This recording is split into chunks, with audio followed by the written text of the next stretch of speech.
Hi.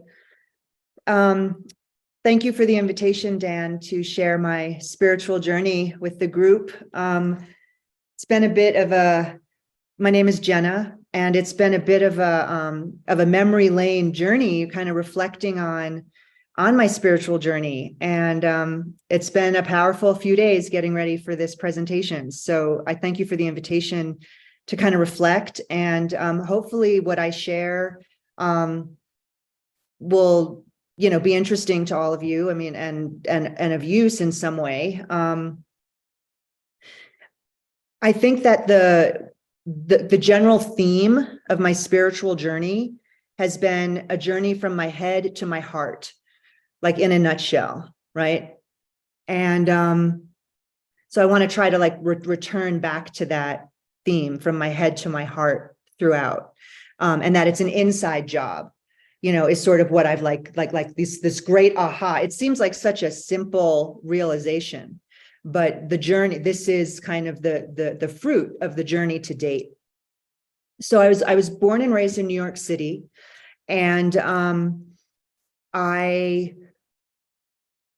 was given, there was lots of resources in my life, and I was given a lot of opportunities, but I didn't feel that I was really seen for who I truly am.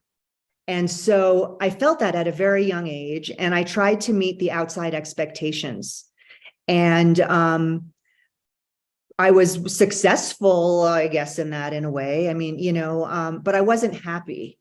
And so this deep kind of secret unhappiness led to self-destruction and an isolation that really became my downfall.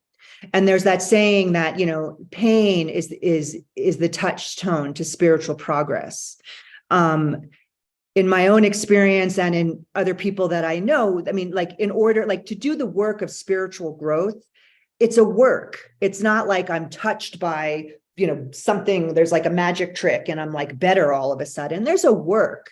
There's a practice, there's trial and error, there are mistakes, there are moments of great ecstasy, but to do the work, I really had to suffer.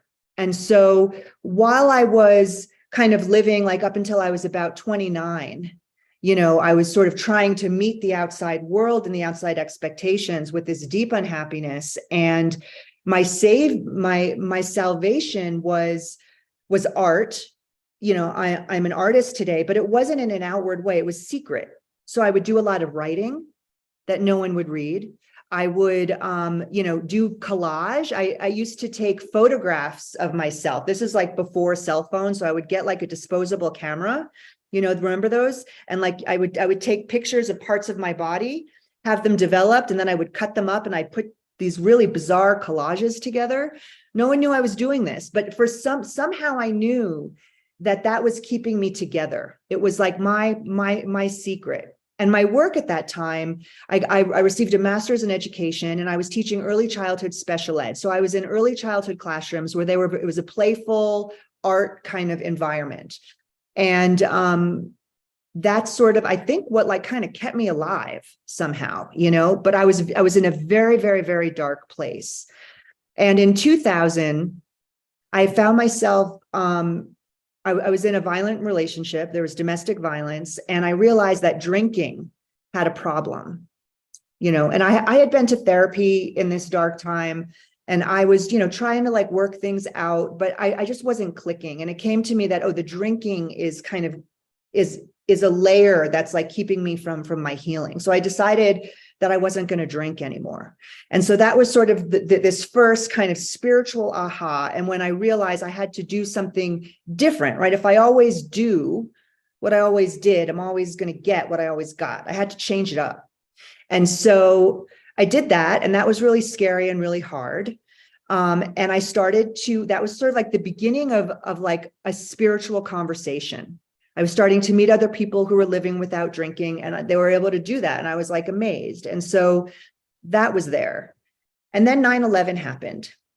And that it was like, just like in, the year before when I was like getting out of that relationship, like the whole world is crashing down. Like my personal world crashed down. I stopped drinking. Now the world is crashing down. 9/11 was like a serious spiritual opening for a lot of people. Devastating, right? Pain is the touchstone of spiritual growth.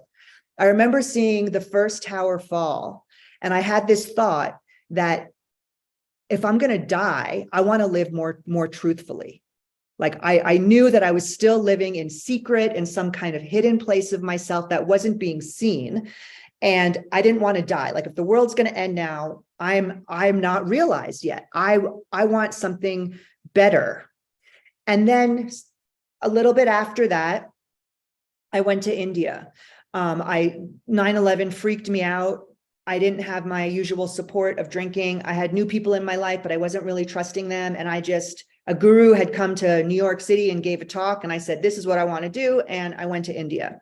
And I wasn't in India for 8 years, but I spent 8 years with a very, very formal, serious East Indian yoga practice. And, I think that formal teaching has its place. And I'm very grateful for what I've learned there, but it was also a rabbit hole, and it was, I'm not an Indian person, right? I am a New York City girl, I'm a Western woman, and I wanted to stay and escape into India. And that teacher didn't let me do that. That teacher allowed me to stay for some time and have the teachings, but then eventually, he did send me back. And I also had hit a ceiling with that. So like with this idea of like moving from my head to my heart, before I met the guru and went to India, I was very intellectualized about things. He started to break open my heart and started to get me down into myself. And there's a term in the India yoga world, it's swadhyaya, which is self-reflection. And so I was learning how to look at myself and turn inward and to cultivate a part of myself that wasn't being cultivated out in the world, right? We have like a physical education, we're walking in our body and we're exercising. There's a physical part of ourselves. There's a mental part of ourselves. We can talk and we can assess. There's an emotional part of ourselves, and there's a spiritual part of ourselves. And so India started to educate me on that spiritual part of myself. But it was a bit of a rabbit hole, and I did hit a ceiling with that after a while. I felt that the teaching started to just recycle, and I was hearing the same thing again, and I wasn't growing anymore. And so I stopped seeing that teacher, and that was really difficult to leave that teacher. There was a lot of fear there, but I got outside support to help me do that, and with friends and people who support that. And when I left that, I was like, what am I going to do? Like I have a master's in education from all of my teaching. That was really valuable to me. And I had some information from India that was really valuable to me. And so I decided I was going to start my own nonprofit called Dara, which is how I met Dan Frey and the City Voices community and Fountain House and NAMI New York City Metro and Baltic Street. And it was an incredible time where I was asked to develop a yoga program, a movement and mindfulness program for lower income people living with various mental health challenges. And that was such a gift. And I worked with Katie Lynn, who's no longer over at NAMI, but she took me under her wing, and we collaborated on developing a curriculum that really pulled at the essence of what a spiritual practice would look like. And, they say that you teach what you need to know. And what a gift these 8 years were, because I had to know myself and know what the practices were. And then I had to listen to what NAMI and the administration wanted. And then I had to listen to the people I was teaching. I had to listen to the community. And I got so much different feedback in that I was able to distill a very basic practice that I feel I still use today, and that I feel opens the gateway for our own personal spiritual evolution. And that's based in the breath, just taking a breath and feeling our feet on the floor. Like being where we are right now is where it begins. And if I look back on my journey, you know, when I was leaving that abusive relationship, I had to start where I was. You know, it's not like pretty, you know, there's like a level of like honesty that has to come in. Wow, I just got beaten up. Whoa, okay. Breathe, be at my feet. Managing the emotions behind that is like another thing, right? That's the emotional aspect. We have, you know, finding this balance between the physical, the mental, the emotional, and the spiritual is my spiritual journey. And that's always changing. And the thing about the breath that's so interesting is that when you breathe, there's like a movement. And before this talk, I went out back into my garden and just put my feet in the earth and just said a little prayer to help me, you know, give support, you know, in a way, to be clear, to be of use to this talk. But I stood there and I took a breath, and we can all just do that even like right now, like take a breath in and take a breath out. And when we breathe in, there's a movement. I breathe in and there's a feeling of up and out, and there's an expansion. And when I breathe out, there's like a coming down into my feet. There's like a downward motion. And so there's movement in breath, and that's good for my body, but that's also good for my life. Because if I know how to move with myself in a moment and sit with that, whatever emotion might be there, like, oh, ew, there's like a worm in the grass. Okay, just breathe and let the worm be there. Or, oh, the sun is burning me. Or, oh, I'm having this thought, whatever, that I can just stay with that movement, it's going to change. And if I do that enough over time, I'm going to be supported for whatever's going to be coming next. You know, my trick of the mind is that I want it all figured out before I do it. That's like really, that's not good for me. And so I want it all figured out before I do it, but that's not how it works. I have to move into it and see what comes. There needs to be a space. I can't be controlling all of the time. You know, I think for me, you know, I don't have a diagnosed mental illness, but I definitely, I mean, I understand mental illness. I have my stuff for sure. Spent many years in therapy, and, you know, me being controlling and rigid, when I get into these controlled, rigid, tight places, I feel like I'm in more of an illness place in myself than when I'm like flowing and flexible and free and allowing. That feels more healthy to me. So creating the Dara program, starting with the breath, and really just teaching gentle movement, and how, so you have the breath, but then it's how the breath and the movement are interrelated. So you know, people would come to my classes all ready for like a yoga, they'd have their yoga mat and they'd be all ready to go for like yoga, because in the West, we have it as this hard exercise technique. And NAMI wanted me to build physical, you know, there's a physical education aspect to the program as well. But my yoga, I mean, it was like inhale, raise your arms as high as you can. And when the breath stops, when you exhale, just bring it down.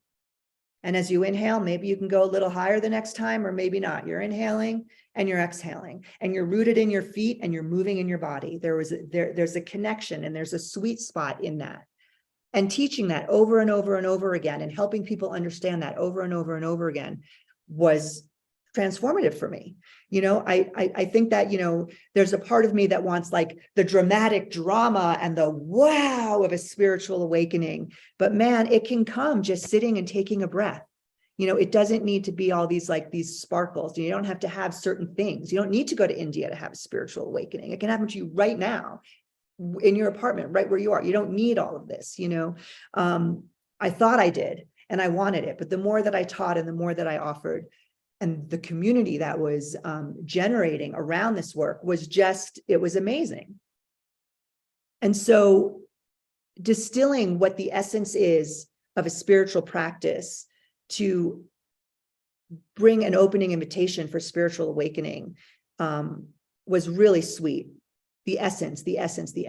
And today, you know, so when Dara happened, did that for 8 years. And then my mother died. So that was a whole nother spiritual experience, to be with that process of her dying. And I had the practices of the 15 years before she became sick to support me in that, right? So the practices are cumulative over time. And I was teaching the Dara classes. I was being with my mother and helping her with her process of the ultimate letting go. And then I was coming out to Santa Fe, because there was a Sanskrit chanting teacher out here. And I really liked Vedic chanting.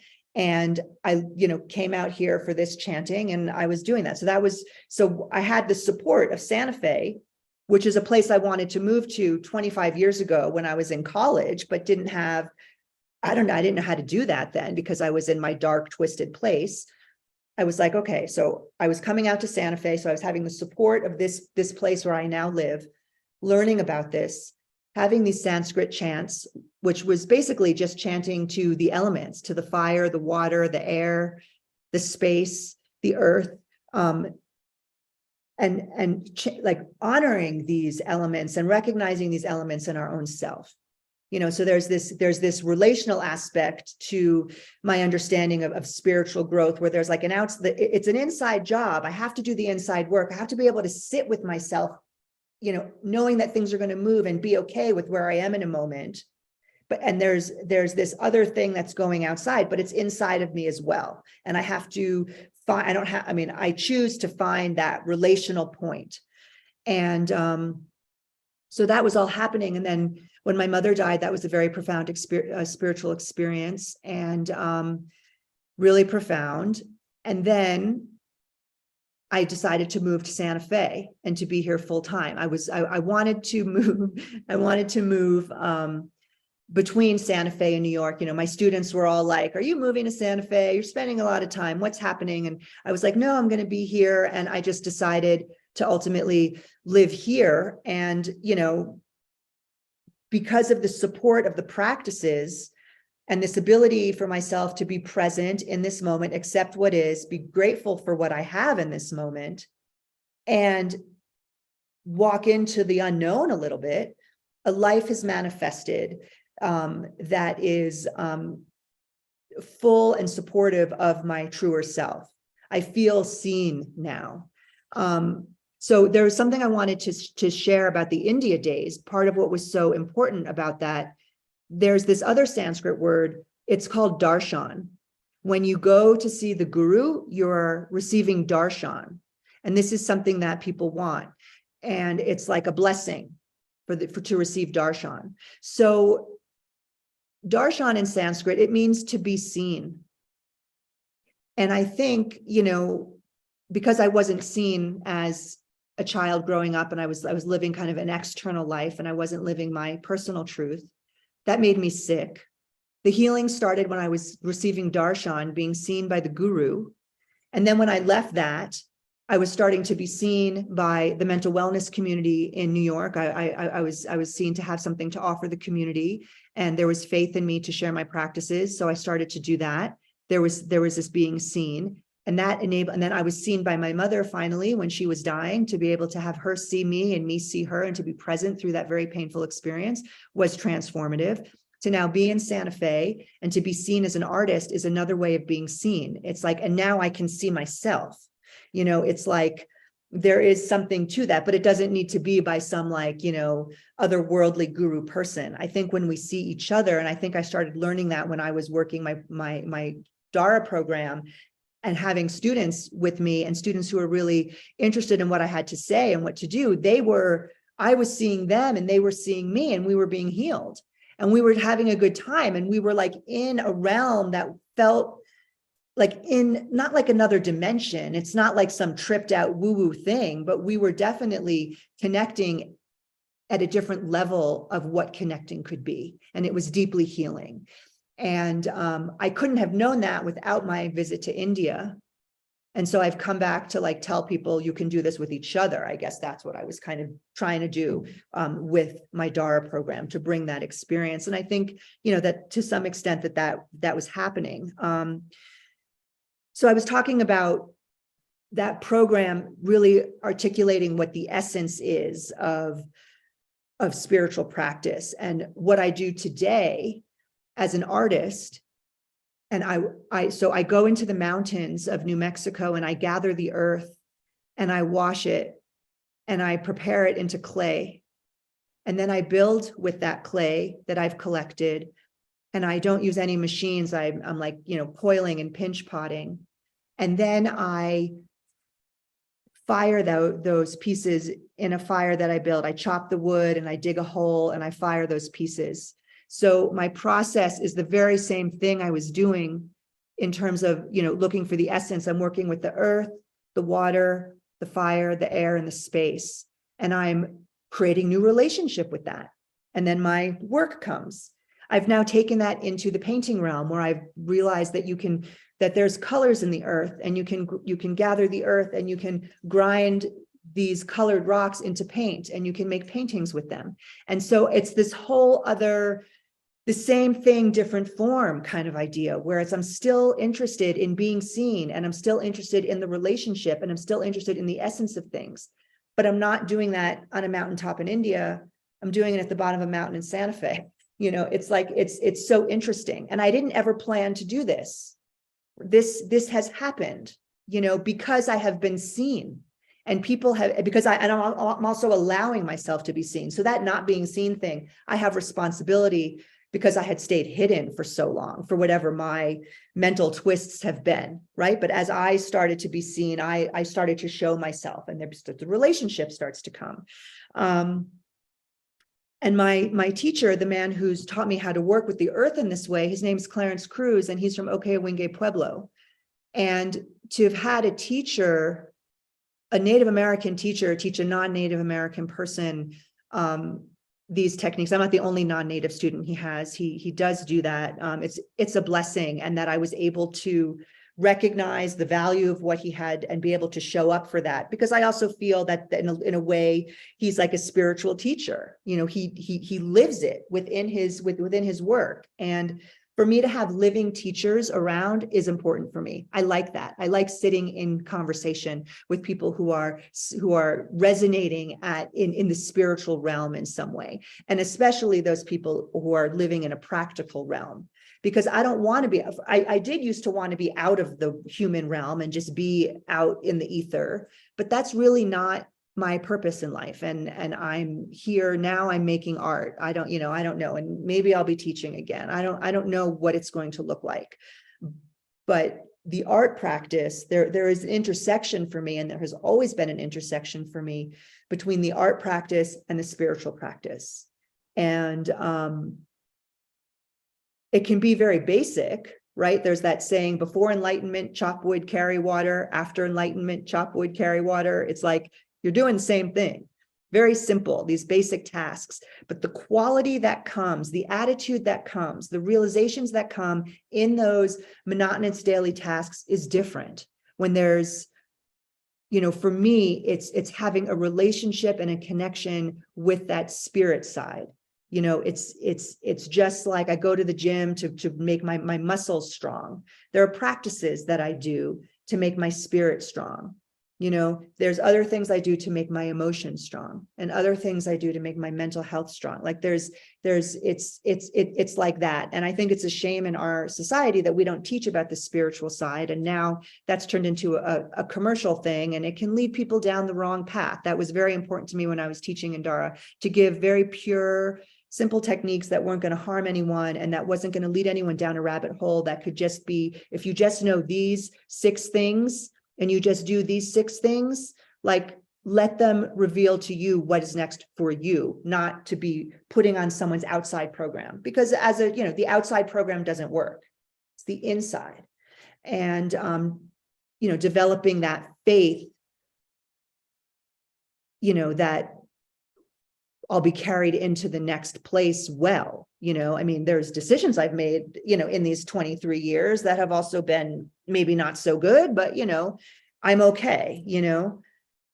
It's like that. There's that little story vignette where it's like, there's a guy and he's like holding onto a branch, and he's like, God help me, God help me. And he's praying and he's holding onto this branch, and he hears this voice, let go. And the guy's like, are you crazy? I'm like off a cliff. This branch is going to break. Like, where are you? And it's God is saying, let go. And so the branch is breaking, and then he lets go. And there's a ledge right under his feet that catches him. It's like that. That's walking the spiritual way, and the more that I'm grateful for, that's like a gateway into that relationship for me, gratitude. When I was leaving that domestic violence situation 23 years ago, and I was on my friend's couch, I was grateful to have a couch and a safe living room to sleep in. Now I own my own house, right? But I didn't just like get out of that. There was 23 years to own my house, right? It's like there was a lot of practice and a lot of process to get there, not instantaneous. I'm very grateful for my life today, and I wake up just in awe of what it is,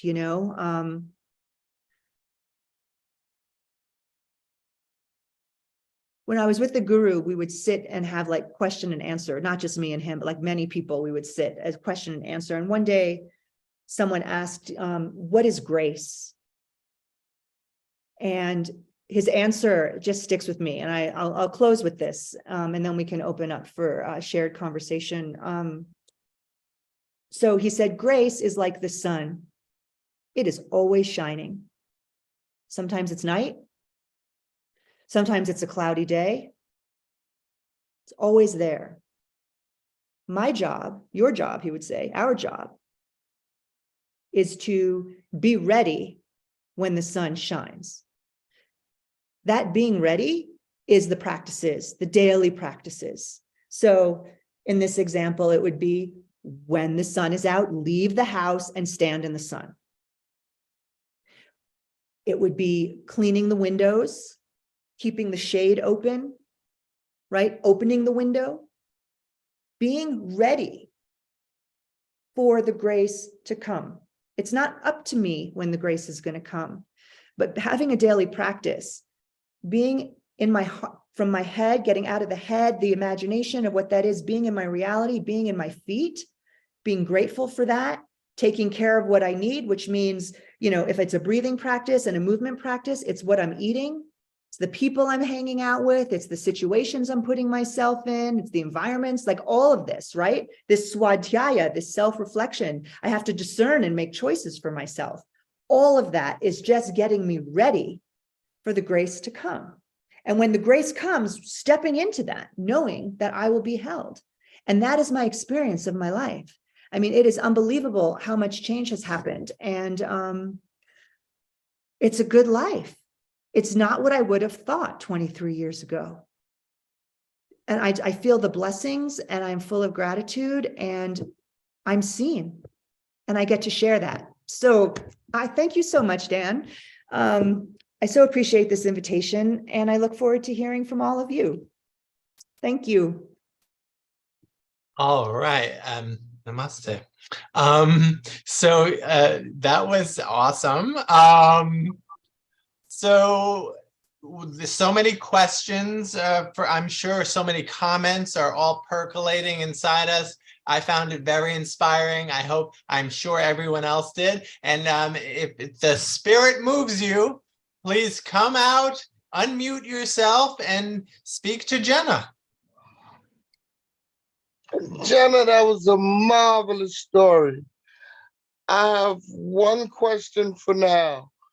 How did you surpass the Indian person you were first with? How did I what? How did you felt that he couldn't help you anymore? How about that? Yeah, that's interesting. Yeah, I felt like what he was teaching was the same thing. Like I kept hearing the same thing. I wasn't hearing anything new. And I was traveling very far to see him.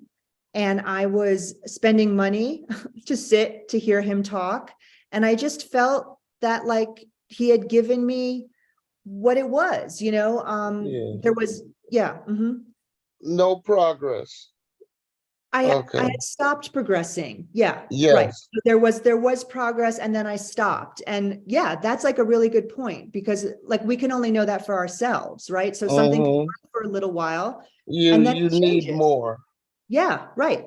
And when the student is ready, the teacher appears. And that's what happened to me. But you have to close something to allow room for something else to open, right? Otherwise, I'm staying in my own way.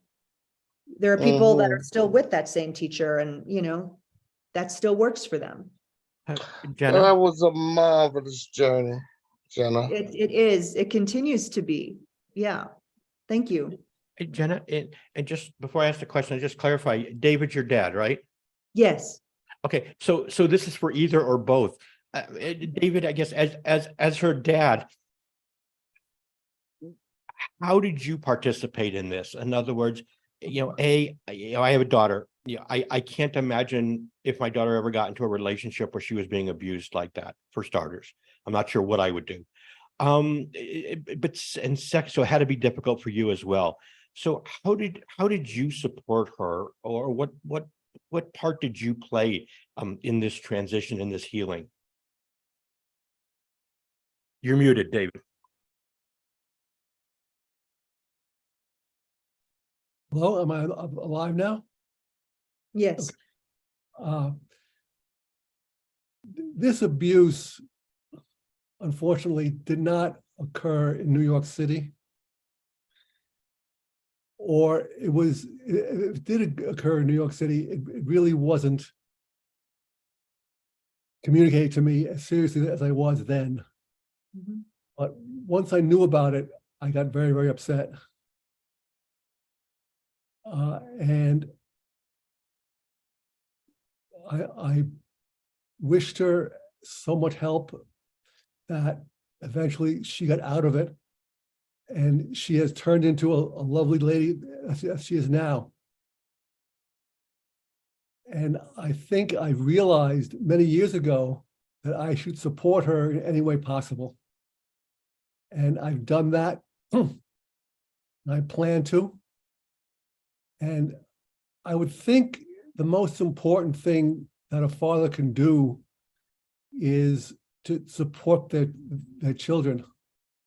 Having a father or mother, unfortunately, that was available to us all the time, on your side and supporting you is tremendous for you.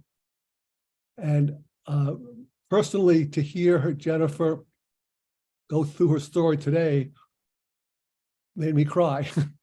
Oh, to hear where she is today. Okay, everybody has a journey. You start younger, you have experiences, things happen to you, some good, some bad, but you turn out to be, every day is a separate day, and to see where you are today was wonderful. But with Jennifer's case, to see where she was then and see where she is now, it's a real blessing. And to hear her speak to today personally, it was just awesome. And I learned more about you today, Jennifer, and I appreciate being part of this. And you folks are wonderful, and thank you very much for allowing me to be here. wow. Thank you, Dad. It means a lot that you're here. Thank you. Hi, Jen. So I want to start with just so wonderful. You said that maybe you'll teach again. I want to remind you that you continue to teach. You're teaching me, and I'm learning today, and you continue to do that. So I want to say that. You said some beautiful things here that I've started to take notes on. One, the head to the heart, that the awakening, we may have it in the head, but how important it is when it comes to the heart. Remaining open is so important. And I've known you at least a few years now, and you remain that. And the other thing, in all aspects, and you do that, and that is to live with intention. In whatever we do, if it's recycling our garbage, for me, and really just the simple things, as you said, it doesn't have to be this, the heavens opened, it's in those simple things. And if I may just end with this, and that is, I think it's kind of what you have brought to your parents, and I'm lots of nachas, and may you continue to do so. And that's the blessings that you've given to your parents. And I love you. I will continue to be open to learn from you, because I do that. And thank you. Love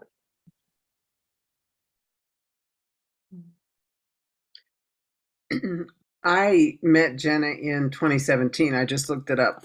And I don't know how you came up on Facebook, but that's how I know Jenna now, mostly is by watching her evolution in doing her art and making her beautiful pots, and then taking the earthen painting and making it. I've always dabbled in art, but I've never let myself be seen too much, except from family. So I guess that my question, if I was going to ask a question of Jenna, it would be, how did you move into that real desire to show your art and to show what it is that is inside? You're very transparent here too, and creating vulnerability. So what are your steps? Yeah, that's interesting. Well, showing my physical art really came from Clarence. So I'd been studying with him for a couple of years, and he kind of took me under his wing. And it was 2020. I think it was right before, or it's like when COVID was sort of happening. I don't know. It was sort of like, it must have been when COVID was happening, just the very beginnings of it, maybe, because the show was in October. No, it was a summer show. Yeah. So I think I did that COVID. I don't know. Anyway, so he said to me, you need to start showing your work. And I was like, I don't think so. I was like, no one's going to see this. And he was like, no, that's the next step in the process. You show your work. This is how he's a spiritual teacher to me, right? It's not like he's sitting and delivering knowledge. He's show your work, So I submitted to a couple of shows that summer that were up. There's there was a list, an announcement that came, and I got into both of the shows, and I was like, oh, I got into the shows. That's so crazy. And that was all exciting. And it was like, oh, and then it was like, I can show, and then there was, so it's like you show the work and then there's the response. It's like the work has darshan then, right? It's like back to this idea of like being seen. And we all have value. Everything has value to be seen. It needs the opportunity to look. But there is a bit of self-promotion. It's not like there's some great gallery who's like, oh, you're brilliant, let's put your work. It's me taking the courage to say, I'm going to put this out. And I've been accepted into jury shows every year since 2020. There's a show coming up now that I have to deliver a work to. There's another show in October that's going to happen. Like it just happens. And I mean, sometimes, the shows, like, they don't have enough work, so they just accept you in. Sometimes there's 500 applications and they only take 100 and you're in. And then so there's value, and it sort of builds on itself. So that's how the work starts to get out. And I'm also taking a mentorship with a painter, and she encourages work to be out. That's just kind of part of the process. This kind of conversation I've been sharing, like, through my teaching Dara, needing to share my spiritual experience and points of that, realizing that my story is useful to help other people articulate their story, is where that transparent vulnerability comes in formats like this. Storytelling. I mean, that's so powerful, and we all have a story to tell. And that's how I met you, right? We were telling our story, in 2017 and presenting that. I mean, that's so, yeah. That's where that comes from for me. I hope that answers the question. Yeah. And further, I think we all want to see each other, even though we're like, we all, so it's like, but we're afraid. So like, if someone starts, then other people do it. Right. And it's not a competition or a judgment. It's just a celebration of, hey, let's look at all the diversity and how cool it is. What are you doing? So I encourage you to share yourself out. Yeah, all of us. Yeah. I'll get my Instagram out soon. Yes. That's my painting back there. Beautiful. Yes. Right. Excellent. Yeah. Good. Jenna, where are you living now? I live in Santa Fe, New Mexico. Interesting. Mm-hmm. I'm going to start doing 3 to 5 day retreats. Oh, good. So people can free their mind. That's what I call my process, freeing your mind. And I would like for you to do your artistry, because that could be therapeutic for people, Mhm. and show them, how you do it, what you do, and stuff like that. Oh, thank you. Yeah, that's a Yeah. lovely invitation. Yeah, we can talk about that. Dan. Okay, I'll put my info in the chat. Okay, great. Yes, great. I'm going to plug my computer in. Just give me 1 minute. The battery will die. Hold on. Gotta charge up. So you guys, just allow yourselves to just meditate on the experience of what Jenna has shared. And if we lapse into silence, that's okay too. I mean, someone said once that the language of God is silence or something. I'm sorry, Carlton, I mentioned God. I'm sorry. Carlton, go ahead. You have a what is your as long as his language is silence, I'm okay with that. Carlton has his own beliefs that don't always mesh with the belief in God or what have you. But that's fine. Everyone's welcome to the spirituality group, because spirituality is such a broad term. I mean, even like brushing your teeth and chewing gum is spiritual, right? So, all right. So, even if we lapse into a little bit of silence, do not be afraid of the silence. Allow it to allow contemplation and such. And if you haven't come forward yet with a comment or a question for Jenna, please allow yourself to come forward. If you've already come forward, please take a step back and do a little more listening. All right, let's see what happens. Sure, I got one more. I'll break the ice again. Hey, Oh, wait, Jenna? Carlton, please, What? please I'm not allowed- take a step back, Carlton, please. Oh, was that part Yes, of the that's what I instruction? was saying. Okay, yeah, I Please wasn't. take it. But Okay. if there's no one in the next 2 minutes, Carlton, I will call on you. You got to do.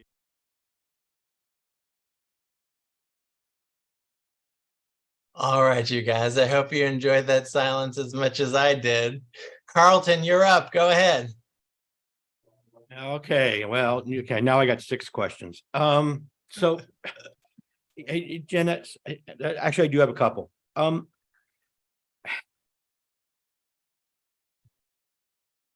After going through the process and coming out of the abusive relationship, and your experiences in India,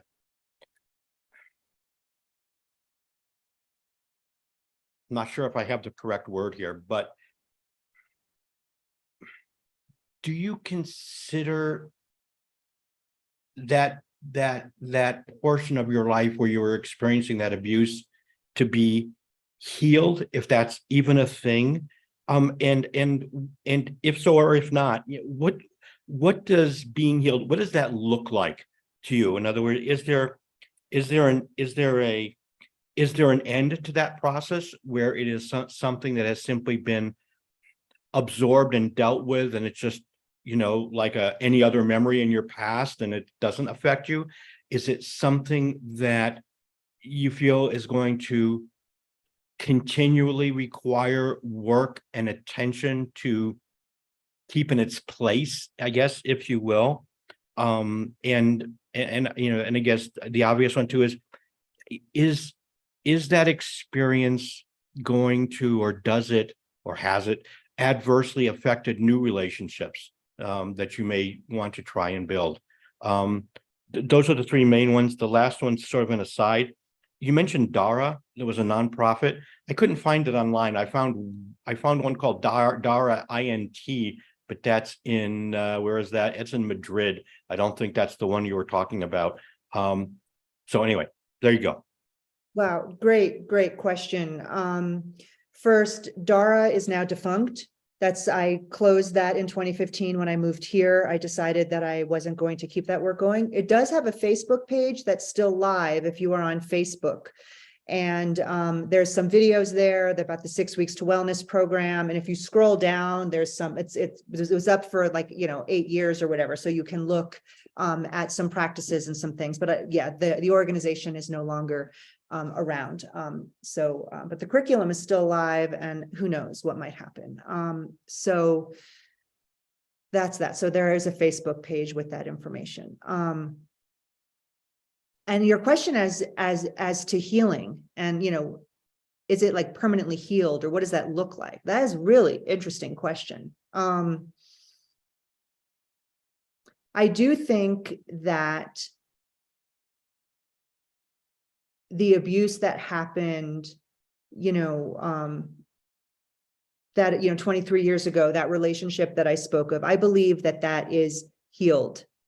And I know that because I don't have a reaction in my body around it anymore. Now, I've done like many, many, many years of serious therapy, not just psychotherapy, talk therapy, but also somatic therapy, because I believe that trauma is held in the body. And I believe that there's a muscle memory to trauma. I still go to physical therapy. I mean, so there's certain, I don't know, damage is too extreme, but there's an impact to my body that needs to be cared for because of that. It's funny, I had bought him a car. It was a green Jeep with a green Jeep with a hard khaki top. Whenever I saw cars like that, I used to have like a physical reaction. Now I don't have any reaction when I see those cars. So that's like a way that I test that. I'm not triggered anymore. And something strange happened to me. I think it was like a hack or a spam, but I got an email, his name at some like weird extension. And so that's how I thought it was a hack. But I thought, wow, how? And that triggered me. Oh my God, I like called a friend right away. I was like, what? She said, just delete it and block it. So it's a spam thing. But it's like, yeah, I mean, I don't ever really want to see this person again. I don't care what they're doing. But I had to, as part of my own recovery, and this was really hard to do, is that I was directed to pray for him what I want for myself. That me carrying the resentment around that, he's not thinking about me, I'm thinking about the resentment, it's going to keep me sick.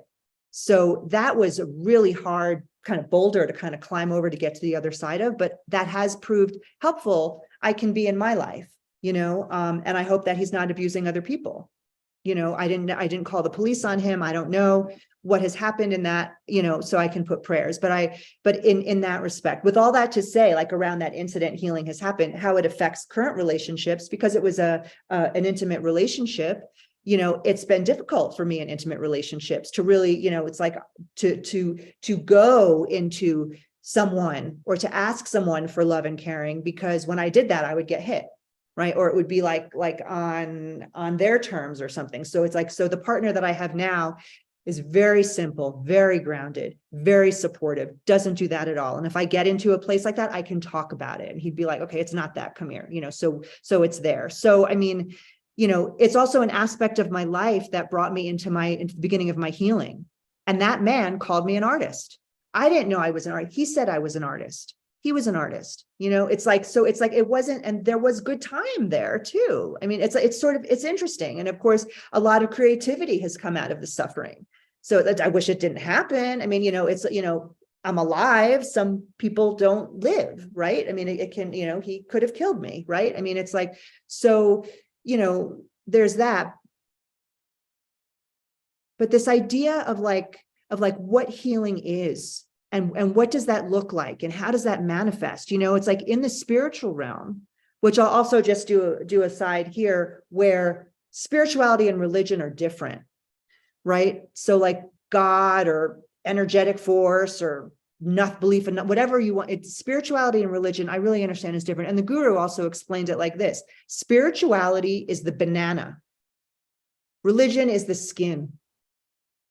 Right. Again, it's that idea of essence.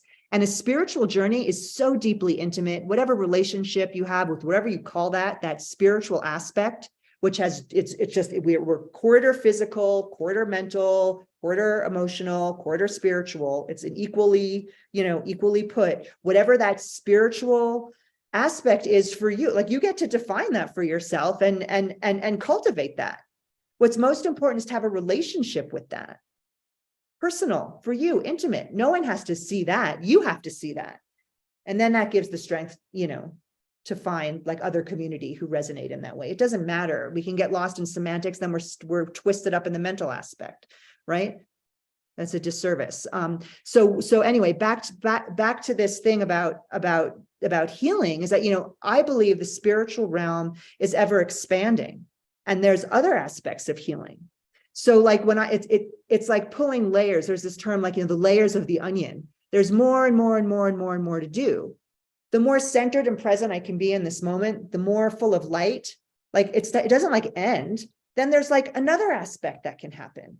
Oh, there's like another, I can be even more compassionate. I can be even more understanding. I can be of more service. I can do something different, like with my art practice. Like it went from clay, now it's to paint. Now I'm writing. Now, I mean, you know, it's like, there's always, it's this expansion. So, you know, the traumas are healed, but my growth doesn't stop. And those traumas and that darkness was an instigation for me to kind of get on this path. So I can have respect for that.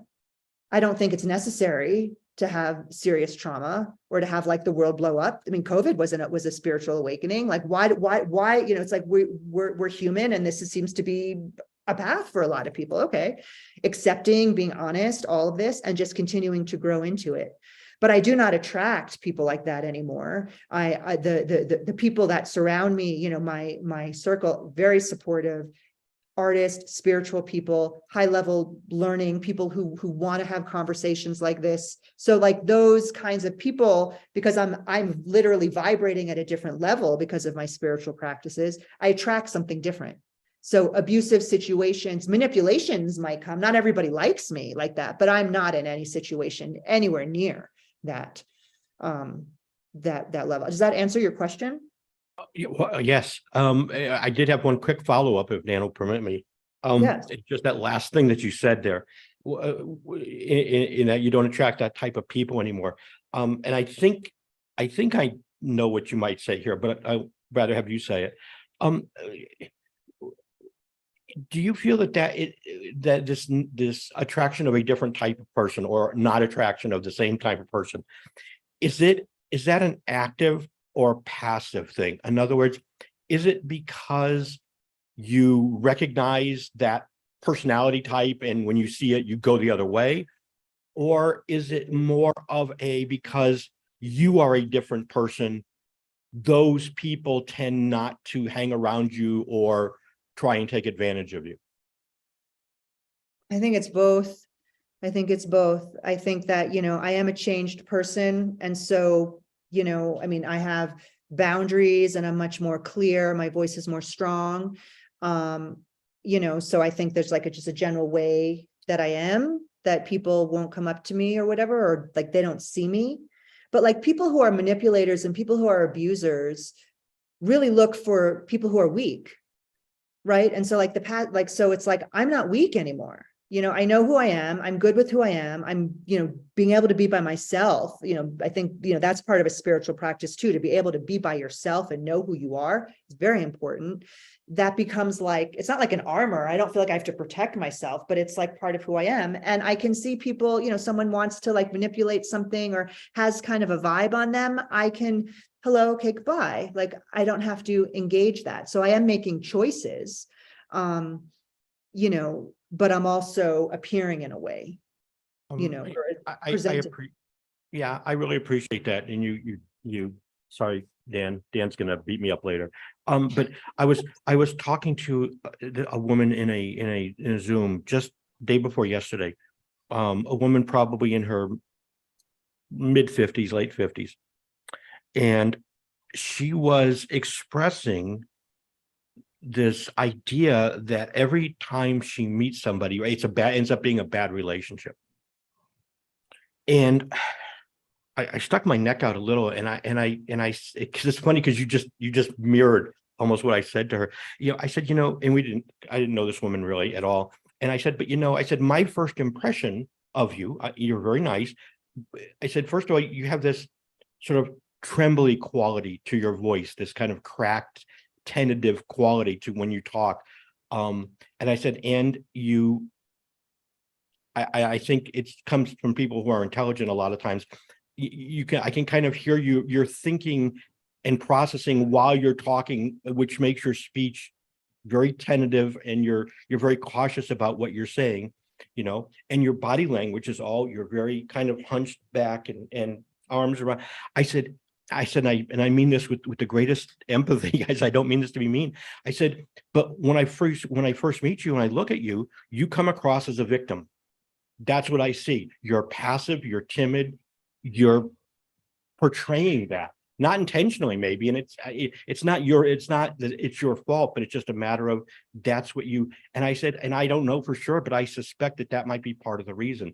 And it was interesting to kind of hear you say that a lot of times we end up with the same or similar people because, and it's not because the world only has that kind of person in it, but a lot of times it's because of how we are and how we express ourselves and the response that engenders from other people. Yeah, I mean, I think that's interesting. So two things on that, like that's why practices are important, a breathing practice, a moving practice, releasing in the body. There's a lot of things that happen that are going to transform. It has to be done every day to create a new thing, new situations, sitting in retreats, all of these practices that we can do that are going to start to change how we show up. The Vedic chanting I was doing, part of that was to help me like create my voice. It was chanting, it was voice. This chakra was very closed for me, how to open my throat, my voice, and not just my speaking, my sound voice, but my personal voice, right? There's that aspect to the work too. So yes, that's would be a way. But I also think that, someone told me that our most intimate relationships, the attraction comes from the wounded parts of ourselves and as an opportunity to heal those wounds. So if you can kind of like ride the waves, if it's not violent and abusive, I mean, that's like absolutely no. But, if it's, if you're having like a hard time with someone, or it's not exactly like the way that I want it to be, like, okay, like there's a healing opportunity, like the partner that I'm with now, like, because he's so simple and grounded and present, I can go into my like crazy triggered place and he's just there, right? And my crazy triggered place is helping him somehow, right? And so we get to talk about that, and then we both get to transform. That's what partnership is about, right? It's not about just staying who I am and the way I want it. It's there's interrelation. And I don't think that I could have had the kind of partnership I have now without the relationship with that spirit realm that I was talking about earlier, right? It's about relationship. What does that look like? Cultivating that relationship with a spirit realm, cultivating it with myself, strengthening my voice, clarifying what I want, being in my feet, being able to move through the emotions by myself. I mean, I might need like whatever outside help in some way, but not like relationships that can get codependent and I can be expectant or demanding on the other person. And that's where things get weird. The relationship I'm in now, he's also an artist, and we need our solo time and we need to work, and that I don't always like it.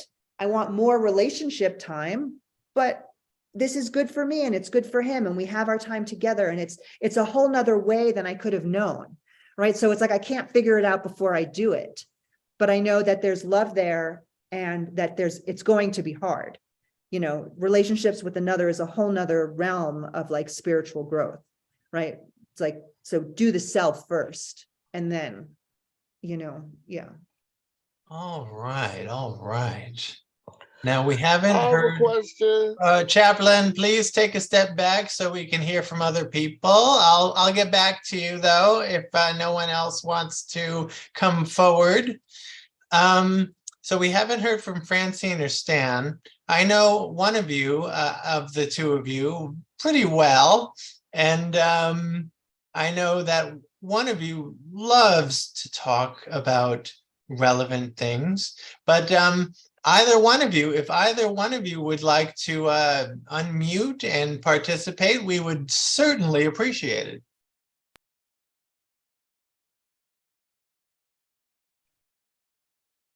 I think silence is my approach for today, and listening.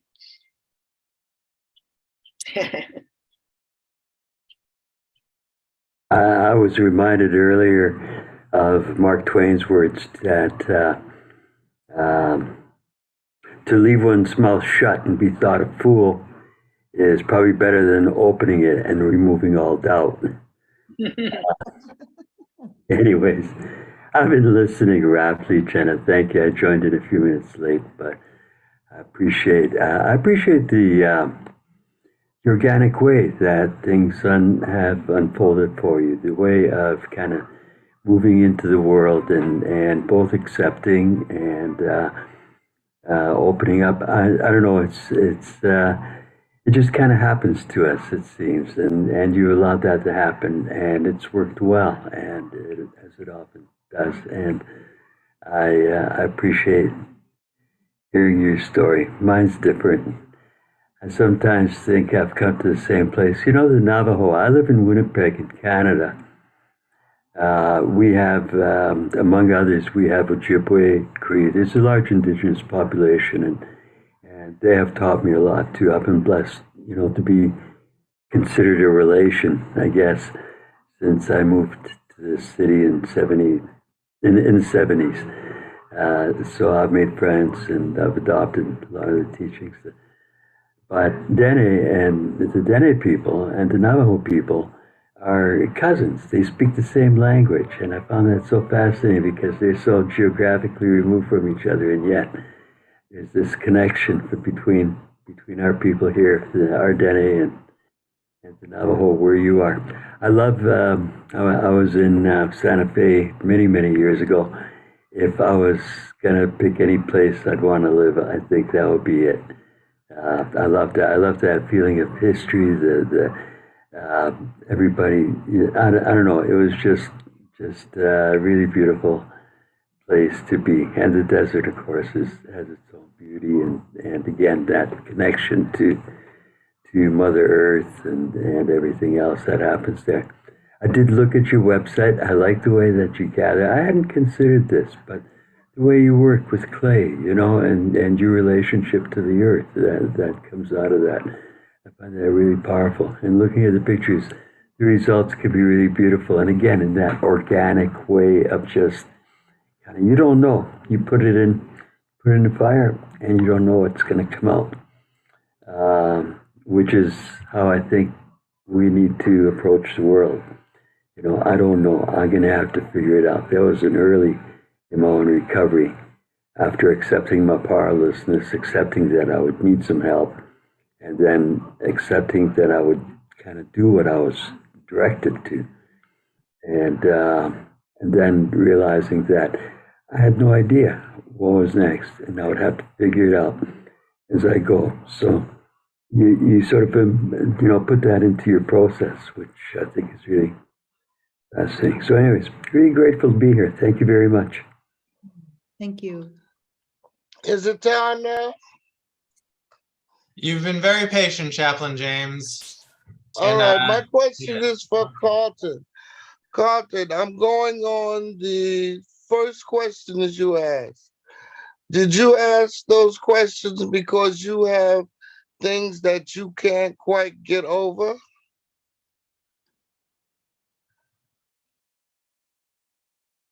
All right. Hold on, you guys. That Carlton, do you feel comfortable? Yeah, I'm okay with that. Okay. Are you causing problems there?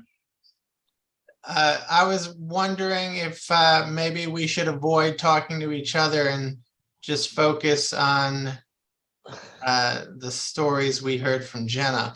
But Dan, if I can just answer him real quick, then I have to leave the meeting anyway. Okay, go ahead, Carlton. Okay, all right. So to answer your question, Chaplain, yes and no. I was interested in the questions in their own right, just because I find the whole concept of healing, especially emotionally healing, interesting. And yes, and I doubt very much if I'm alone in the world. I think we all have things in our past that, we need some level of healing for in order to move forward. So it was, in fact, a little bit of both. But I do have to run, guys, and it's been great, Okay. Jenna. Thank you so much. So nice to meet you, Carlton. Yes. Take care. Thank you, Carlton. You're welcome. And David, awesome, ma'am. Oh. All right. So we have 17 minutes to go precisely in about 12 seconds. Now 11, 10, 9. So why don't we do another 2 minutes of silence, and just so that we can absorb everything that has been said from what we can recollect. And let's have some silent contemplation, just like Francine likes to do. All right. All right, you guys. That was awesome. So we have a rare occurrence during one of these sessions where we have a father and daughter team. I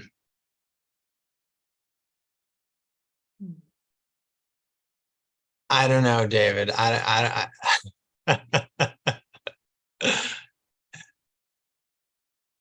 Oh, David, you're muted. You want to say something? No, I hear you. Just to say, I expressed myself quite openly before. If you want to suggest a topic, I might be able to. Okay, David, are you also a spiritual practitioner, a seeker, a spiritual? Fine. Yes, no, I am not. Jennifer was a lead, and my girlfriend Francine has kind of encouraged me to do that. She started me on a meditation practice, which I find quite rewarding. And it kind of allows me to relax and be in myself during the actual practice, but I feel it carries me on in other venues, you know, throughout the day.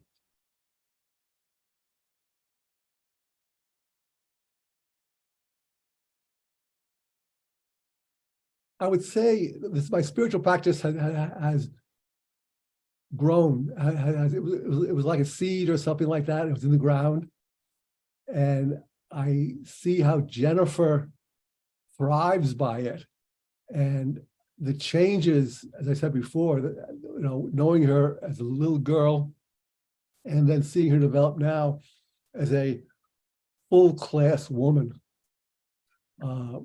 She's articulate. She's caring. She has a career. She has a boyfriend. And I think all those characteristics are big, big pluses. And I go back in my mind how she was many, many years ago. It just, I'm blessed. I feel blessed with her changes and her growth since early in her life.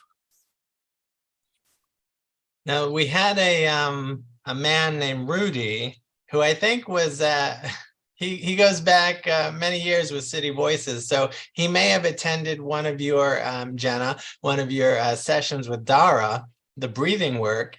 And he asked me, oh, will Jenna be doing breathing work during the spirituality group? And well, I ask humbly if we have about 10 minutes, if you would like to engage us in some breathing work. Sure, I can do that. Yes. Thank you. But before I do that, I just want to comment on the question you put out about, you know, my father's journey. Well, first, it means so much that you're here, Dad. I feel so supported by you, and I love you. Thank you. And the other thing is that I don't know if you remember, Dad, but like 20 years ago, it was Valentine's Day, and you gave me Krishna Das's Breath of the Heart CD. And I had never heard of Krishna Das. I didn't know what this was. And that was, I still listen to that CD, you know, it's an amazing thing. And we saw Deva Premal together. We would go to integral yoga. We saw Krishna Das together. Like you were around this in some way. You're doing it in a different way now. You have more of a, but you used to ask me to teach you breathing or what's meditation about. We would have spiritual conversations over these past years. So it's not like you're just starting a practice now. It's like those seeds were planted. Now they're starting to, you know, to be above ground, you know, but Yeah, yes. I remember those experiences. I remember those experiences. Yeah. I remember those, and they were And rich. that's Yeah. spiritual growth. Yeah. That's spiritual self-education, you know. So yeah. Thank you. I remember that now. Thank you. Yes, right. This is not, yeah. It takes time. You know, that's what the guru used to say too. You know, it's like he's just throwing seeds, and some seeds, like, you know, dandelions, they'll grow up like right away. They're like weeds. It's like immediate. Some seeds, like a mango tree, take 8 years to bear fruit. You know, just they're all seeds and they're all doing their thing. So yeah. Yeah. So Dan, do you have anything to say before I'll close with the practice? Do you want to share anything? Because you've been very generous to all of us. And thank you, Jenna. I would like to say, yes, I would like to say Om.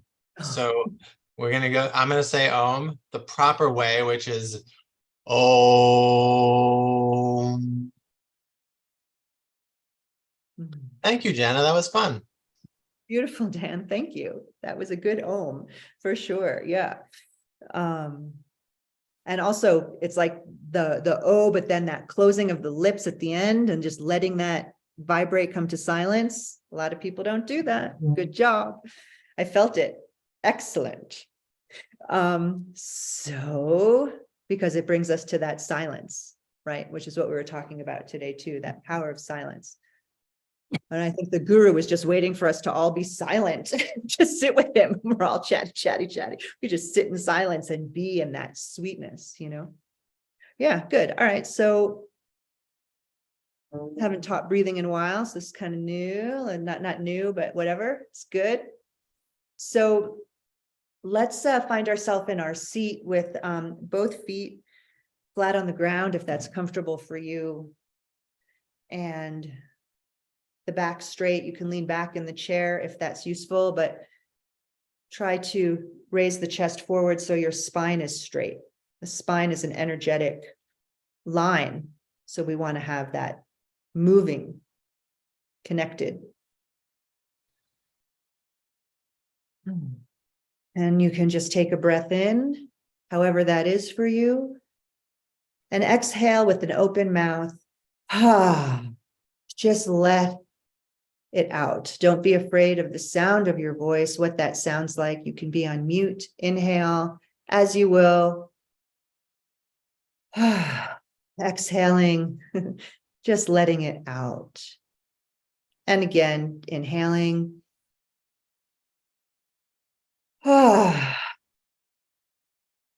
Good. Let the eyes gently close if they're not closed already, or if closing the eyes doesn't feel comfortable, you can leave them open and just looking downward at a fixed point. Having the eyeballs be still is helpful to bringing stillness to the mind and the body.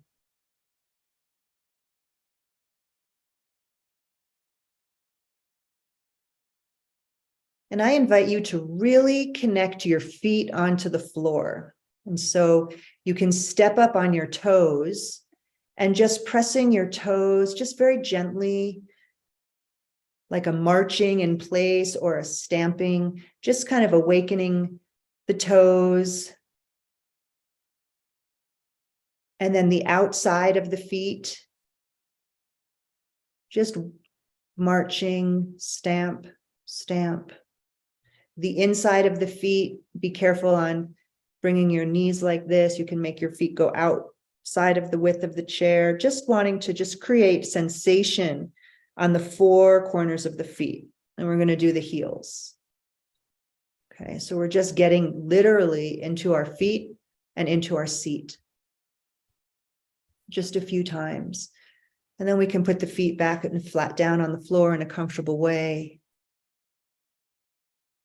And again, just breathe. Let the breath be natural.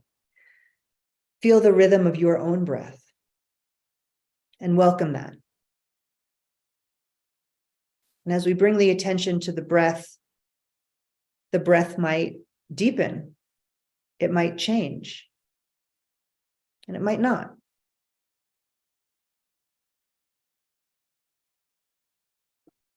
And if the body wants to move as you breathe, let that happen. That is natural and healthy.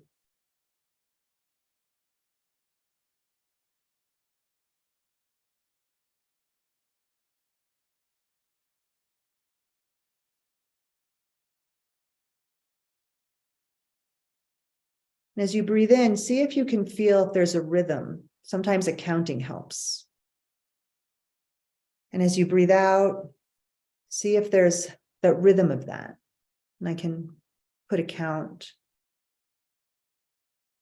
Inhale, 2, 3, 4, and exhale, 2, 3, 4.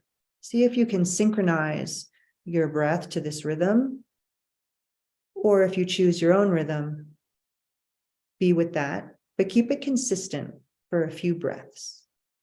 Inhaling, 2, 3, 4, exhaling, 2, 3, 4. Inhale and exhale.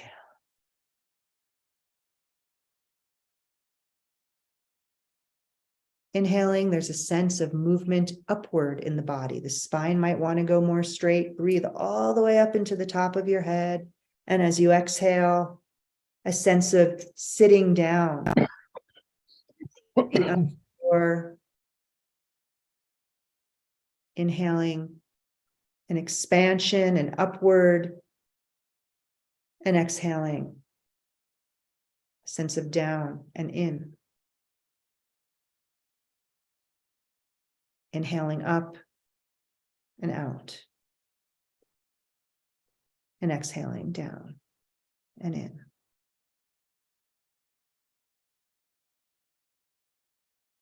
Even, balanced breath brings an even, balanced mind.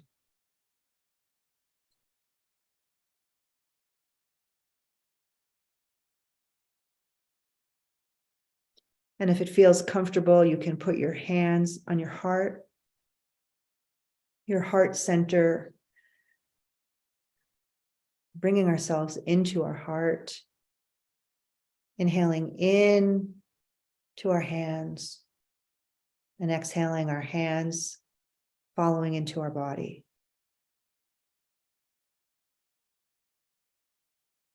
Holding our hearts, holding ourselves.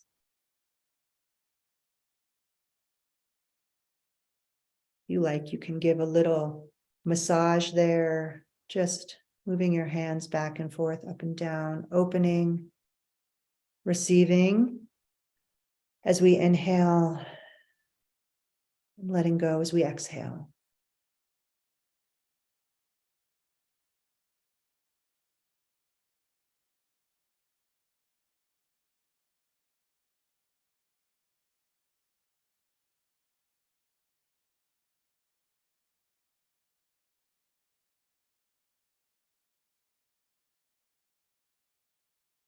And if there's something you have gratitude for, without effort, if something bubbles up, you can just offer that.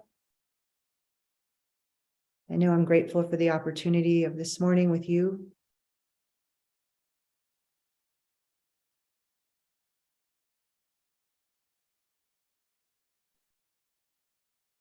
You can let your hands return to your lap. And gently wiggle your fingers and toes and rotate the spine, the head, the shoulders. Gently bringing yourself back. In your own time, you can slowly open the eyes and smile.